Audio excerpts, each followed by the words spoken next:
You Are the Weapon by David Slagle.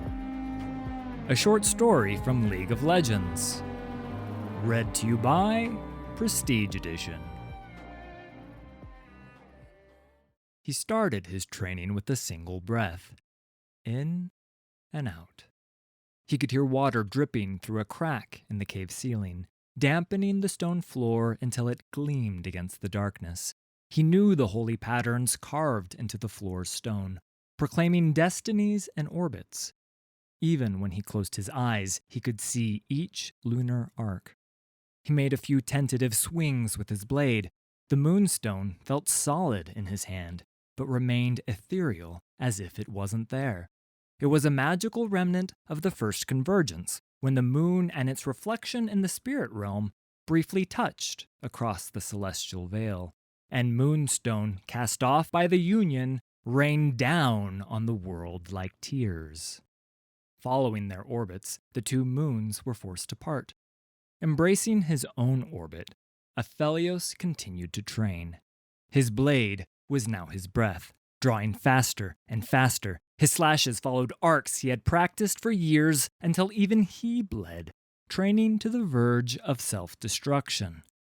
Following his weapon, he twisted through the air. He slashed, parried, each attack flowing into the next. He closed his eyes so he would not need to see, would not remember everything he'd sacrificed to wield his weapon. Aphelios, you see my face. My lip quivers, though my voice is firm. Aphelios, reflected in my eyes you see.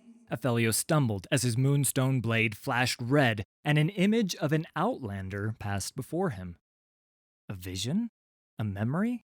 How many times had he killed to not know for sure? The blade slipped from his hand, and Aphelios soon followed, colliding against the floor with no weapon to lead him, losing grasp of his discipline. It had all come back. Everything he pushed down, every cut of his blade into his enemies, cut even deeper into himself. Alune, his sister, she'd reached across the veil. She'd shown him, but she'd been torn away. Aphelios pushed troubled words he would never say back into his throat. His fingers tightened into a fist, only for a moment, ready to strike against the orbits and destinies carved into stone. But hand shaking, he let go. As Aphelios stood and swept back his hair, he noticed the moon had risen, its light shining unto a shrine he kept deeper in the temple, calling to him, as it did whenever he was needed. It was time. His faith would be rewarded. The Lunari's power was growing, phasing across the celestial veil, a magic of spirit, of the secrets within. For all of his training, Aphelios could not channel the moon's power himself, but he would not need to. He carefully prepared Noctum flowers that he'd cultivated in the shrine's pool, pressing their essence into a caustic elixir, the liquid glowing faintly within the mortar bowl. He set aside his training blade and raised the bowl to the moon's light. Then, without hesitation, he pressed the flower's poison to his lips. The agony is indescribable. The pain wraps around your throat. You cannot say anything at all. Everything burns. You convulse in misery. You retch and cough as the poison flows through you, opening you to the moon's power. To me. Aphelios, I whisper from my fortress, and my spirit brushes against yours. You sense my presence across the veil. You raise your hand, knowing that I am too far, that it is the pain you must hold on to. You close your hand around it. It becomes your weapon. I send it to you. Gravitum. Aphelios, I whisper as I feel you cling to the poison that burns you away, knowing why you make this choice, what I ask you to sacrifice. With a final lung-racking gasp, Aphelios emerged from the cave temple into the night. His expression hardened as he fought back the wrenching agony, embracing it and leaving everything else behind him. Mount Targon loomed above, and below the temple, stretching in both directions.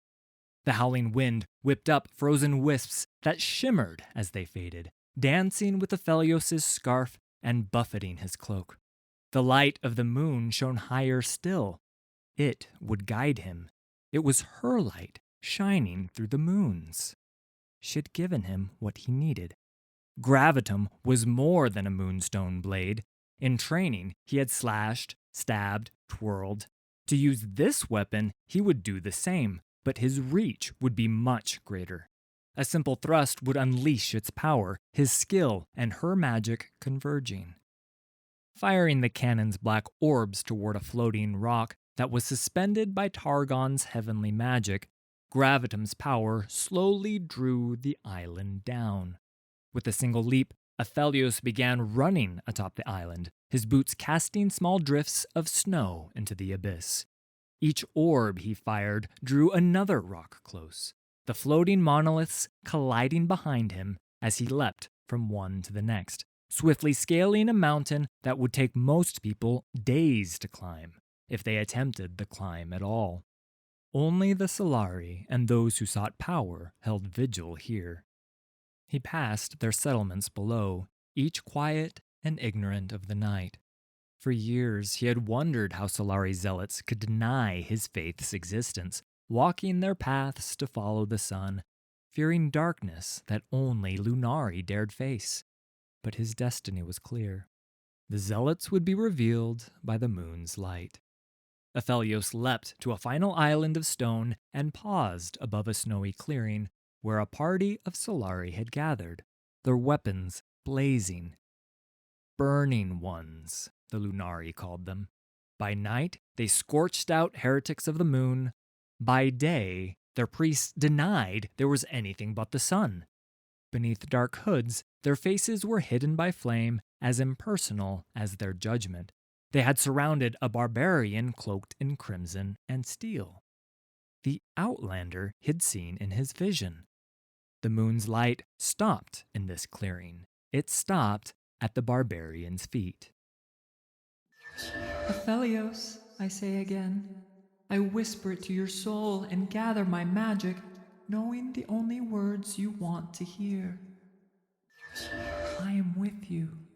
Aphelios dived off the rock island and plummeted into battle, the Burning One's weapons blazing all the brighter as Gravitum's darkness spread among them. Crying out in alarm, the Solari turned to fight, but found themselves bound to the ground by a black orb. Aphelios dropped the cannon, and a new weapon appeared in his hand. Severum, I whisper.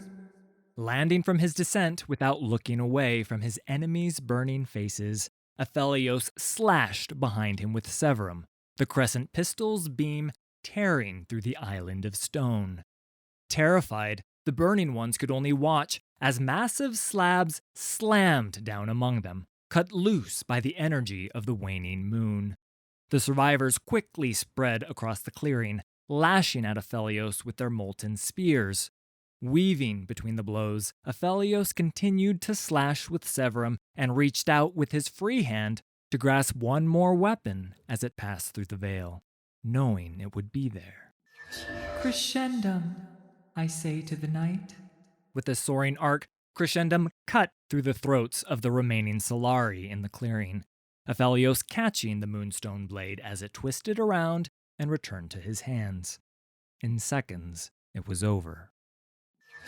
The barbarian stands before you. He looks up, gratefully. Beside him, what the Burning One sought, a scimitar curved like the moon. He opens his mouth to thank you, but he sees your expression twist, though you try to hide it. You fight the fear, punching your shoulder where the Burning One's spears cut through your cloak, trying to remember the pain, reaching for it. You don't want to kill him, but you must. Your face is too numb for you to feel the tears. Instead, you feel mine. Aphelios, I say one last time, forcing my voice through the veil.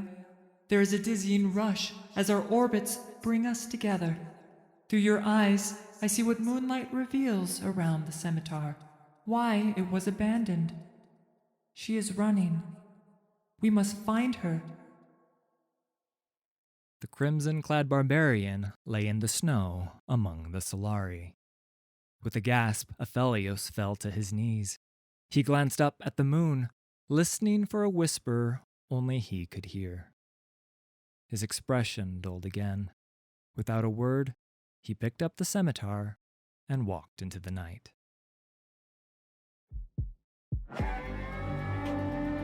Thanks for listening. All credit for these stories goes to Riot Games and League of Legends. Full details can be found in the video description. If you enjoyed this production, please hit like and subscribe. There's a lot more coming.